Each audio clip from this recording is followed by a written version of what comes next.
Let's get this out of the way right at the start of the video. If you could find it in your heart to click that subscribe button, the thumbs up, and maybe leave a comment on the video, it really will encourage me to make more of these videos and grow the channel. It's absolutely free to subscribe, and if you also click the notifications button, you will be the first to see every new video. Right, let's crack on. Zimmerit, what is it and how do you apply it? In November 1942, Germany began issuing the Haftoladung. To you and me, that's a sticky hollow charge, anti-tank grenade. The grenade was attached to a tank with magnets by infantry and used a shaped charge to defeat the armour. Shortly after their introduction, concerns arose that the Allies would start copying the concept. These concerns led the Hirschwaffenamt, or Army Armaments Office, to you and me, to conduct experiments in January 1943 with 5 potential approaches. Approach 1, 3 to 5 millimeters of poured concrete mixed with fine rubble. 2, painting with asphalt or tar mixed with fine rubble.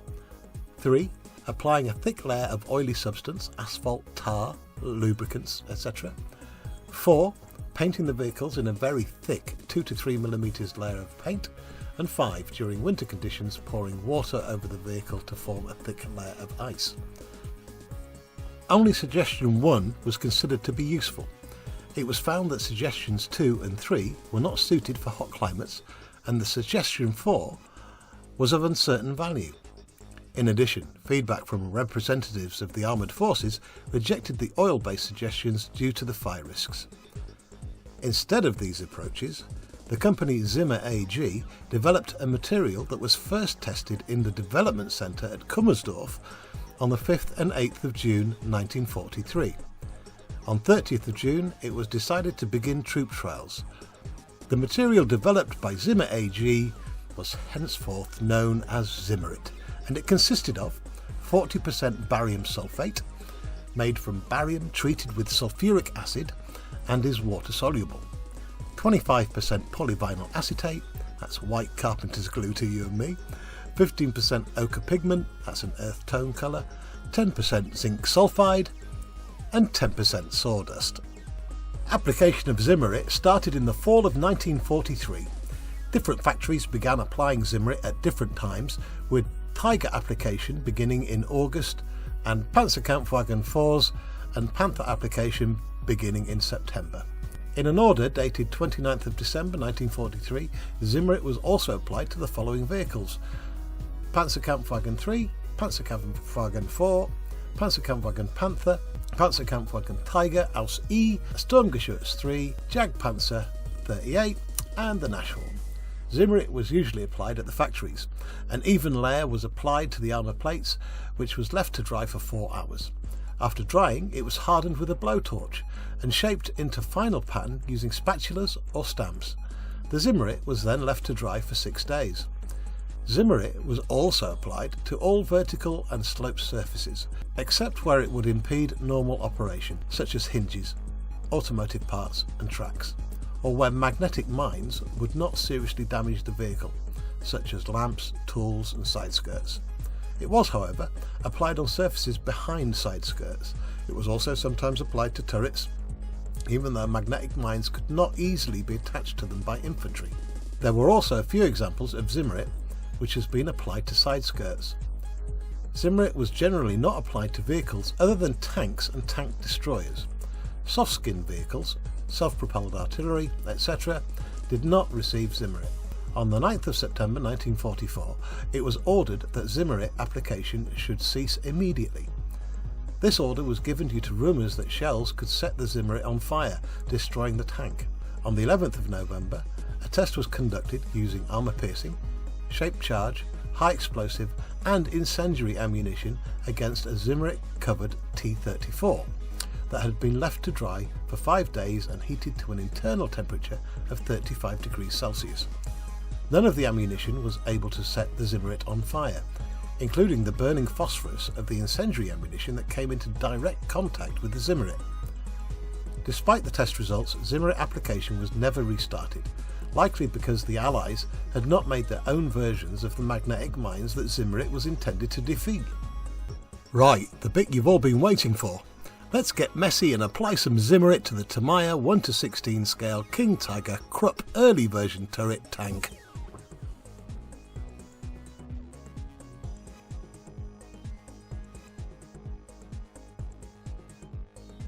But as always, we start with the milliput. It's cheap, it's cheerful, a couple of quid a packet, and it's gold to any model. It really is.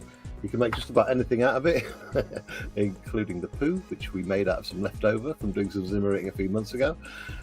This time round, it needs to be extremely thin on this one, because towards the end of the war, the Germans didn't have the materials to make the Zimmerit properly, and I don't know what the mix was on the late war stuff. So I'm just going to do it really thin, like I've seen on the photographs. On the intro advert for this, you did see loads of photographs that I managed to cobble together from the internet, and all of it looked really, really thin compared to the early war stuff, which was really thickly applied. So I'm going to start, as I always do, with a couple of blobs. Inside the milliput, I'll open a brand new packet so you can see exactly what it is in case you've never used it before. Inside, you get, there's loads of different types. You get coarse, you get smooth. I've got two. Inside the packet, you've got, it's gone up considerably since I first started using this almost 30 years ago, when it was actually £2 a packet, but now it's gone up to £5.25. So in there, you get your instructions for use. Chuck them away, who needs instructions? You've got two little packets. It's in a water-based epoxy resin, or putty, which means you can water it down if you want to make it a lot softer and a lot more malleable. So that's what you get in a brand new packet. Put that aside. So that's the two parts. The last time I used this was on the Panzer IV build. Get roughly the same amount blocks as best you can. You don't want any lumps in this, so if any of it's hardened, if you've got an open packet and any of it's hardened, get rid of the hardened bit, because if you don't seal these properly, it does tend to harden up. So you get your two pieces. Always have a little bowl with a wet rag, because you want your hands nice and wet when you're mixing this, or else it gets covered.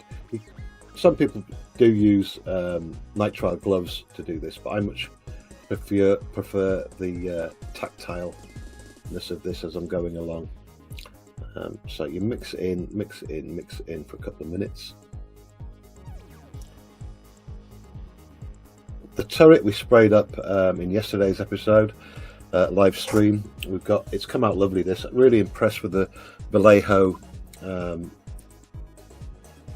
gunmetal that we've got. It's a lot lighter than the Tamiya one, but it comes out with a what I feel is a more realistic gunmetal look. And it'll do for doing steel or whatever as you go around. Now on this, we've got a coat underneath the silver. We've got just the primer. On top of that silvering, I'm going to put a coat of red brown to give it the underneath red lead or rust color, so that when I do chipping over the top of the three coats that are going to go on top of this for the camouflage, some of the metal will show through and some of the rust will show through nicely. Once the rust has gone on, I will coat it in polyurethane clear matte varnish. That stops the chipping from going through to the plastic. You will see what I mean in further episodes, further live streams. So I'm mixing this up nicely now. It's got really soft. So, next up. As I say, towards the end of the war, the Germans were running out of material. So on the Porsche King Tigers that I've seen, not the whole of the tank was Zimmerited. Certainly the sides of the turret and the running gear, the hull, the front was done on most of them. A lot of them is just partial, and you can see where they hadn't finished it. There's a couple of these used in the defence of Berlin, and there's photos in the intro advert of those particular tanks. I think number 11 was one of the ones that were used in the defence of Berlin. I'm not sure though, you could correct me on that. I'm going to keep on going with this, so I need to break a little bit off. Put that on there, wet my hands, and here we go. It really is simple. You just grab a little blob wherever you want to start and just spread it out. thin. I need it to go on as thin as possible, so you just keep on spreading it. Spread, spread, spread, spread, spread, almost until you can see through it. It's the thickness that I want. So you can see it's going on really easy. Just spread it out. Your finger. You've got a couple of hours playtime with this before it starts setting. It's great stuff, it really is. So as thin as I can. Keep on wetting my fingers so my fingers don't get all gammy. Just keep on spreading it out, pushing it out until it goes as thin as I can possibly get it.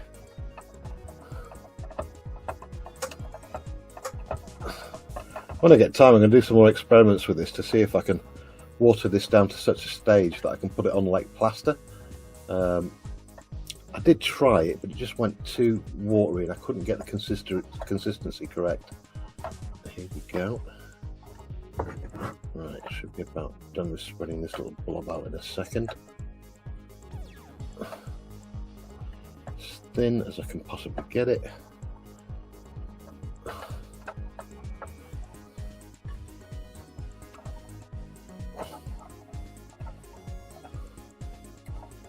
Now, Zimmerit did go right to the edges on this from the photos that I've seen. And I've mentioned before, a lot of the museums get the Zimmerit wrong. Or the wrong pattern. On all of the photos of the Porsche King Tiger that I've seen, it is the same pattern. It's just a straight... Where's my tool gone? I did have my tool out a minute ago, I don't know where I put it. As usual. Here we go. So this is the tool that I fashioned out of this was the tip off of a compass, the little brass wheel that's on there. The rest I fashioned out of brass pipe and just soldered it up. So if I just wet my hand now, put a little bit on there, you will see a lot of the regulars have seen this before. That's how I do the pattern on it. Just roll the wheel up.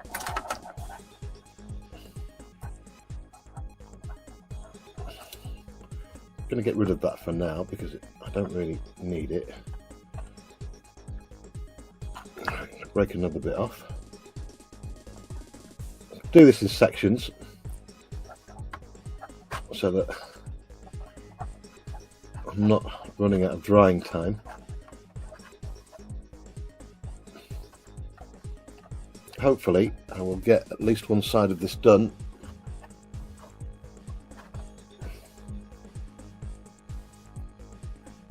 And then that'll be the demo done. And this video I will be doing a supercut of and putting it up on the channel as a standalone video. That's why I haven't done a group stream for this one today.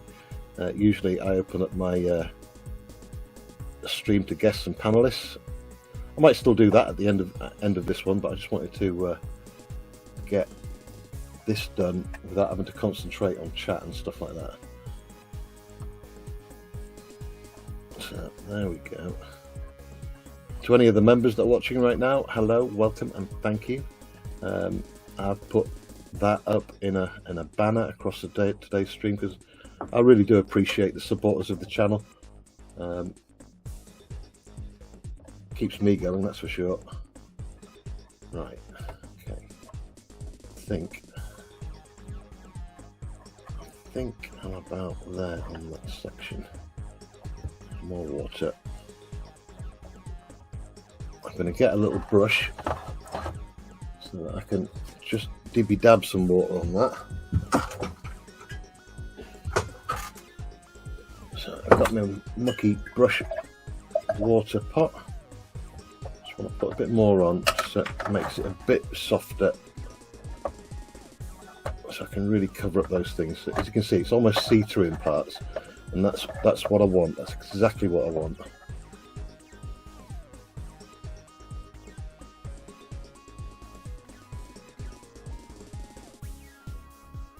When I put quick in the description, it made it sound like I was going to do it in 3 seconds flat.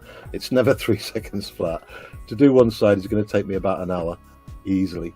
And and you'll see that as we go, but you will see the finished effect and how good it actually looks. If you try to do this on 172, 135 scale, well, I wish you good luck. It is an absolute nightmare on a smaller scale, although it's quicker to do in the long run. But you've got, obviously on a smaller scale, you've got to really concentrate on what you're doing. And as usual, I'm not trying to teach anyone to suck eggs who's got their own particular method of doing this.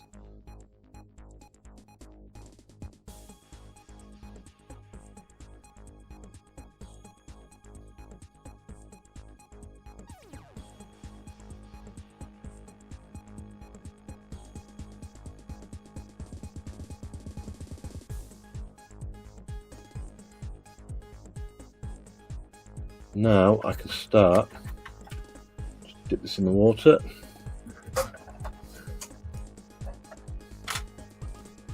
Just got a little bit too much on there, so I'm just going to rub that off with my rag. Trying not to ruin, there's lots of beautiful detail on this turret, like the Wells lines are all there, and I don't want to cover them over with the Zimmerit. Even though the Germans probably did, I want that to show on the model because it's a nice bit of detailing. So if I just get that and I go down in as straight a line as I can, there, and next to it as gently as I can.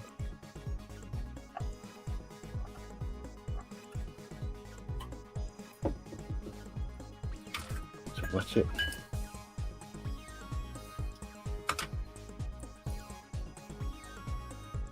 The reason why I'm wetting it with a brush is so that the Zimmerit doesn't just stick and clog to my texture wheel.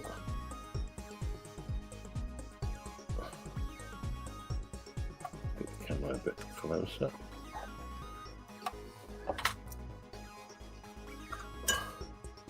I do this bit by bit because it does start to harden as time goes on, so I want it nice and soft when I'm actually doing these texture lines. Hopefully that's visible to you guys. Here we go.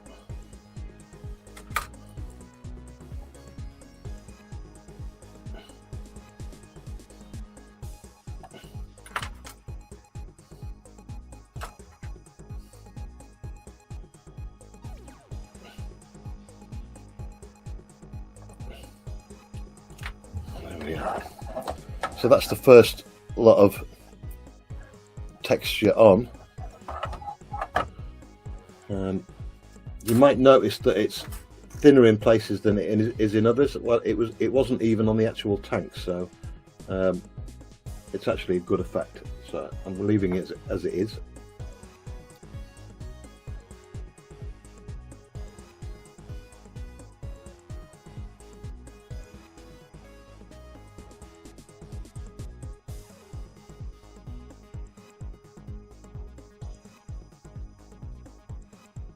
It's quite labour intensive, this, with all the pushing of the putty around, but the effect is more than worth it in the end.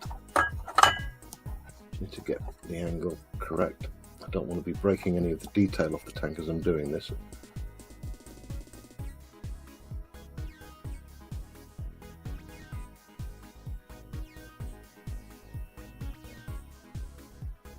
Once I've got this side done, I'm going to leave it alone until it's all nice and dry, and then do the other side.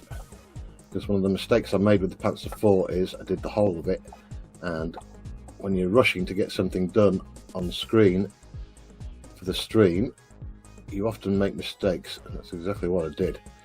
I ended up leaving dirty great finger marks on the other side of the turret on the Panzer IV. It's okay saying, yeah, you've left your DNA on it, but that's not what you want. It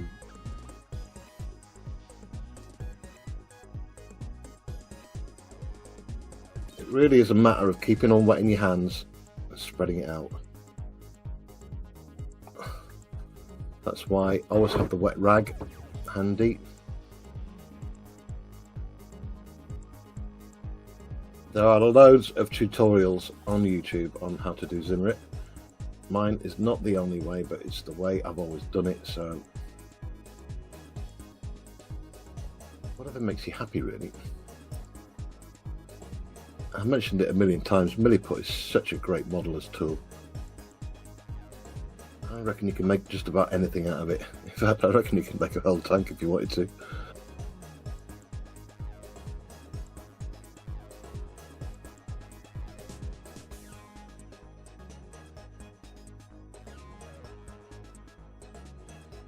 So we are spreading this out nicely. I've gone a little bit too thick here towards the end, so I'm just going to roll it all off. It is all down to spending the time to spread this out and make it nice and thin. Now, I didn't want to lose the detail of where it's been welded in on these, but according to the photographs that I've seen online, these do get covered over with the Zimmerit.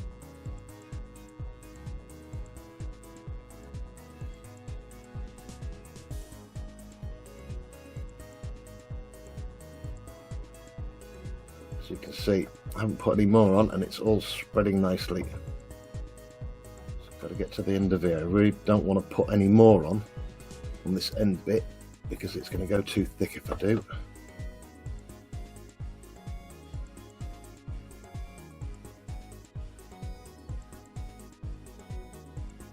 I'm not going to be bothered too much by that. You can see I haven't gone too thick. That's exactly what I want. Right, so now bring this round here. I can finish that bit off. Drop down that one more time. Right, went over. Just being as gentle as you can to get that line in.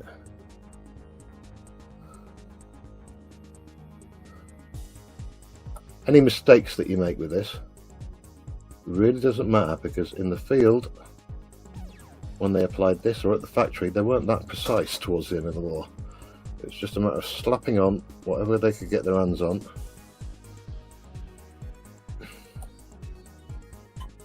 A big portion of the chemical makeup of Zimmerit was stuff they call barium. The same kind of thing you get for a barium meal when you get to the hospital. Quite what that did for this, I have absolutely no idea. But going back to the old story as well, the Germans started putting this on in case people used magnetic mines, and the only people who used magnetic mines during World War II were the Germans, so absolutely pointless them putting it on. A waste of man hours in the manufacturing process. So the reason why I'm using the brush again on the Zimmerit is so that it doesn't clog up my texture wheel that I made.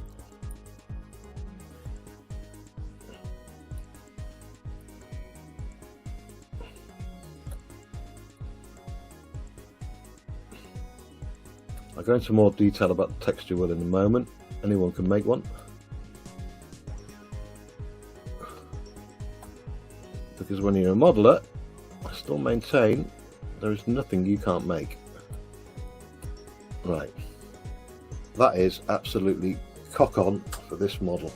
Now again, this wheel that I've made, the actual knurling tool, is the tip off of a compass, a metal compass, with a hole drilled through it, then a little axle, and that's it. Just soldered it to a bit of brass pipe. Right, next up, let's finish the front portion here. So I've given demos of this method of Zimmeriting before on the channel for the Panzer IV. I just thought I'd do a standalone because I did notice in all the other streams it was just mixed in with all the other chatter and things going. Oh, got a lump there, get rid of that. One thing you've got to avoid, as I said before, is lumps. That can spoil the actual look of this.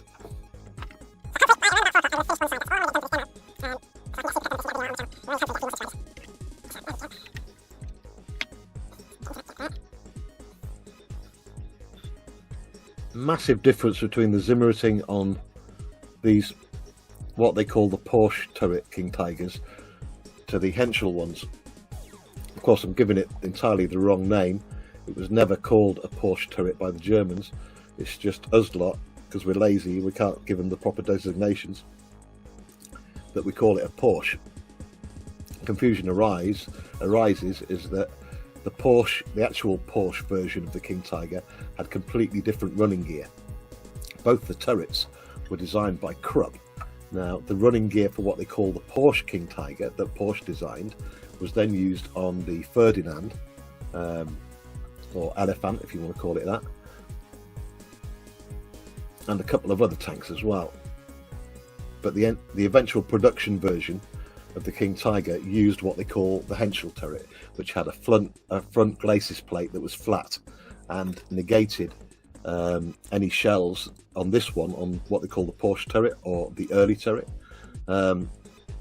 Because it's rounded there, they said that that was a shell trap, in that anything hitting that would bounce down and into where all the commander was and the people running the tank. So they didn't want that, so that's why this one didn't end up being in production. But there were a certain number made and attached to regiments of the Wehrmacht,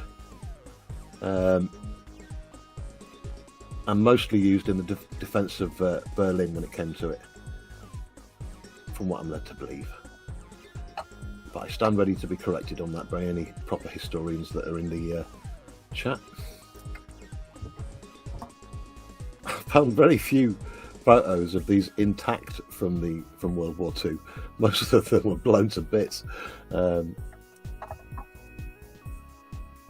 Whether that was during combat or afterwards, I don't know, or disabled by the crews. I wasn't there, so I couldn't tell you. I wouldn't like to hazard a guess.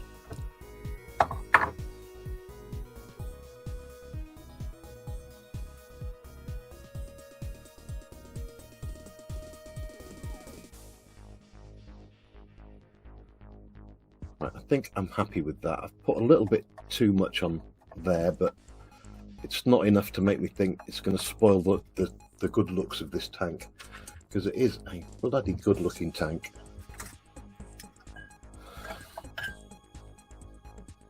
I've said it before as well, I think German tanks, there must have been an artist in charge, because they just look a little bit, well, I won't say beautiful, but they look like what they're supposed to do: be mean and scare the hell out of the enemy. Right, there we go.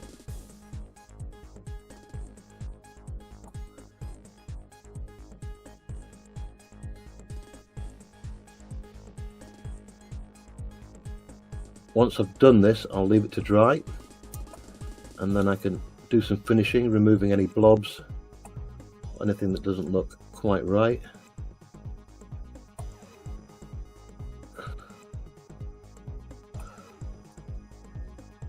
So there we go, that's an entire side done in what? How long have we been on? 30 minutes, that's an entire side done. So hour and a half more and I'll get the whole thing finished. So, but that's one side completely finished. Yeah, it looks rough, but that's the way it was. If you go back and look at the World War II photo, any World War II photos of these, you will see that it wasn't that carefully applied. Certainly not as carefully as I'm applying it. Just finishing up a couple of little bits here. And there we go, that's the finished effect. All told, all the Zimmerit and all the painting took, I don't know, maybe it's about 6 hours, 6-7 hours, but I'm hoping you can see there just the effect that it gives you. I mean, our so-called Porsche King Tiger is far from finished. I've got loads of weathering to do, I've got all the painting to do with the decals and things like that, but the main thing is the Zimmerit, and that's her finished. And I hope you've enjoyed this video. If you have enjoyed it, please, if you can, throw me a subscribe. It's absolutely free. It really does help my channel along and encourages me to do more. A thumbs up and maybe a comment good or bad, in the comments. Always helps to get that video out there. But once again, thank you everyone for watching. I really do appreciate it. Until the next video, I'll catch you again sometime. Thanks for watching, everyone. Bye now.